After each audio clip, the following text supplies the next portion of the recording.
Kotak kayu di bawah lampu jalan. Setiap malam, tepat pukul 7, Pak Usman akan duduk di bangku kusam di bawah lampu jalan depan rumahnya. Di usianya yang renta, hampir 70 tahun, tubuhnya sudah membungkuk. Namun, matanya tetap tajam menatap ke ujung gang. Beliau selalu membawa kotak kayu kecil yang ia peluk erat seolah itu adalah benda paling berharga di dunia. Aku sebagai tetangga yang baru pindah 6 bulan yang lalu, selalu melihat beliau dalam posisi yang sama. Penduduk setempat memanggilnya lelaki penunggu kabar. Awalnya kukira beliau hanya orang tua yang kesepian. Hingga suatu malam hujan turun deras, ia tetap duduk di sana, membiarkan tubuhnya basah kuyup demi menjaga kotak kayu itu, supaya tetap kering di bawah kemejanya. Suatu kali aku memberanikan diri membawakannya segelas teh hangat. "Sedang menunggu siapa, Pak?" tanyaku. Beliau tersenyum tipis, jenis senyuman yang hanya dimiliki oleh seorang yang sudah lama menyimpan duka. "Menunggu janji, Nak," jawabnya pelan. Ia bercerita bahwa putranya, satu-satunya keluarga yang ia miliki, pergi merantau 10 tahun yang lalu. Sebelum pergi, putranya memberikan kotak kayu itu dan berkata, "Ayah, jangan buka kotak ini sampai aku pulang. Di dalamnya ada hasil kerjaku untuk membangun rumah kita." Pak Usman memegang janji itu dengan setia.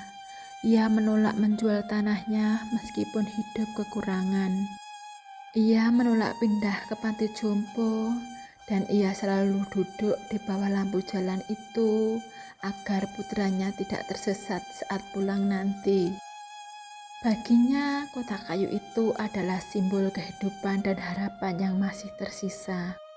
Hingga suatu pagi, gang kami hening. Pak Usman tidak terlihat. Aku menemukan pintu rumahnya sedikit terbuka. Pak Usman terbaring di tempat tidurnya dengan tenang.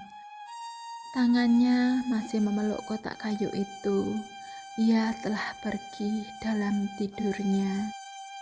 Polisi dan beberapa warga akhirnya membuka kotak kayu tersebut untuk mencari kontak keluarga yang masih bisa dihubungi. Saat tutupnya dibuka, mataku memanas. Di dalam kotak itu tidak ada uang, emas, atau surat berharga.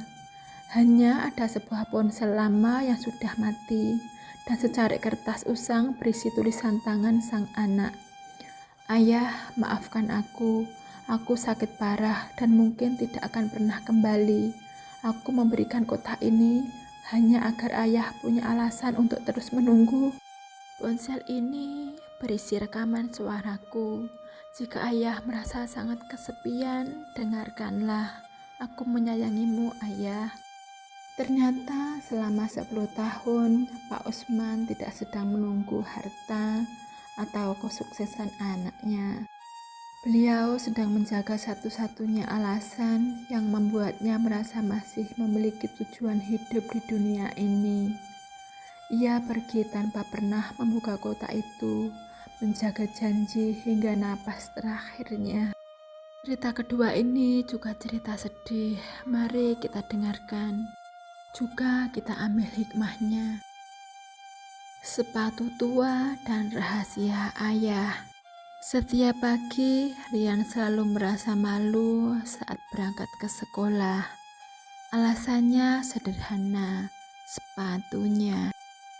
Sepatu hitam itu sudah mulai pudar warnanya, solnya mulai menipis, dan ada jahitan kasar di bagian samping yang dilakukan ayahnya sendiri. "Ayah, kapan aku bisa punya sepatu baru seperti teman-teman?"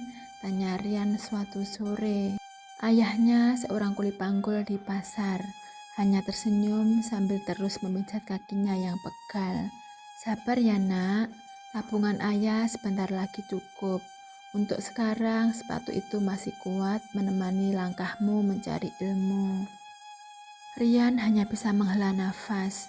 Ia merasa ayahnya pelit. Rian sering melihat ayahnya pulang membawa bungkusan nasi liwet favoritnya. Tetapi kenapa untuk sepatu saja sangat sulit? Hingga suatu hari, pulang sekolah lebih awal karena guru sedang rapat. Rian melewati pasar. Ia melihat sosok yang sangat ia kenal, ayahnya.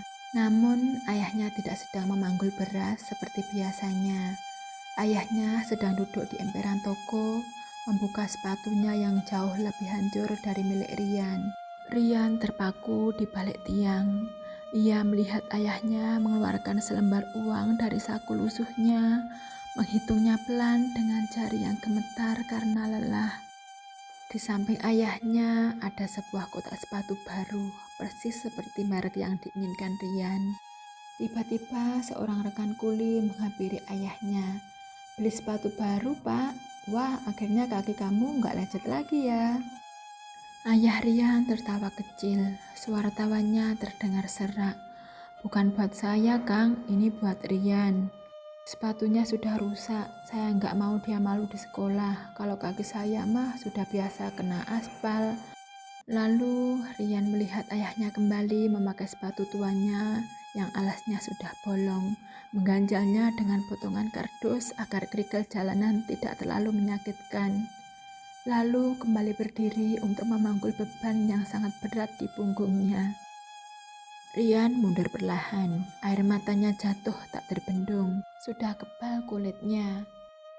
Selama ini ia hanya melihat apa yang ia miliki, tanpa pernah melihat apa yang ayahnya korbankan. Sore itu, saat ayahnya pulang dan memberikan kotak sepatu tersebut dengan wajah yang berseri-seri, Rian tidak langsung membukanya. Ia justru memeluk ayahnya sangat erat sambil terisak. "Terima kasih ayah, tapi Rian lebih ingin ayah juga punya sepatu yang bagus," bisik Rian. Sang ayah hanya mengusap kepala putranya. "Kebahagiaan ayah itu bukan di kaki ayah, nak, tapi di langkah kakimu yang sukses nanti." Kisah ini mengingatkan kita bahwa seringkali kita mengeluh tentang hal-hal kecil tanpa menyadari seseorang sedang memberikan seluruh dunianya untuk kita.